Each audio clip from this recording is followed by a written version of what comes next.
G സുധാകരനെ പരസ്യമായി തള്ളിപ്പറഞ്ഞ ഇടതുപക്ഷ മുന്നണിയുടെ നിലപാടിൽ അണികൾക്കിടയിൽ അഭിപ്രായ ഭിന്നത. പൊതുജന സമ്മതനായ നേതാവിനെ തള്ളിപ്പറയുന്നത് തിരഞ്ഞെടുപ്പിൽ തിരിച്ചടിക്ക് കാരണമാകുമെന്ന് വിലയിരുത്തൽ. മുതിർന്ന നേതാവായ സുധാകരനെ അനുനയിപ്പിക്കാനുള്ള നീക്കങ്ങൾ പരാജയപ്പെട്ടതിന് പിന്നാലെയാണ് CPM നിലപാട് വ്യക്തമാക്കിയത്. പാർട്ടി നേതൃത്വവും നേതാക്കളും തമ്മിലുള്ള ഐക്യമില്ലായ്മയിൽ വലഞ്ഞ് ഇടതുപക്ഷം. ജി സുധാകരൻ CPM വിടുകയും സ്വതന്ത്രനായി നിയമസഭയിൽ മത്സരിക്കുമെന്നുള്ള ഉറച്ച തീരുമാനം എടുത്തതിന് പിന്നാലെ ഒടുവിൽ നിലപാട് വ്യക്തമാക്കി CPM. ജി സുധാകരനെ പരസ്യമായി തള്ളിപ്പറഞ്ഞിരിക്കുകയാണ് CPM സംസ്ഥാന സെക്രട്ടറി MV ഗോവിന്ദൻ. അനുനയ നീക്കങ്ങൾ പരാജയപ്പെട്ടതോടെയാണ് നിലപാട് വ്യക്തമാക്കാൻ MV ഗോവിന്ദൻ തയ്യാറായത്.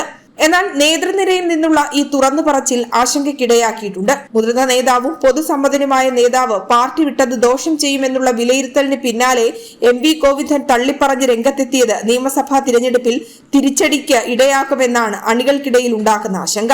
അതേസമയം CPMന്റെ സിറ്റിംഗ് സീറ്റായ അമ്പലപ്പുഴ നഷ്ടപ്പെടില്ലെന്ന ആത്മവിശ്വാസവും ഒരു വിഭാഗം പ്രകടിപ്പിക്കുന്നുണ്ട്.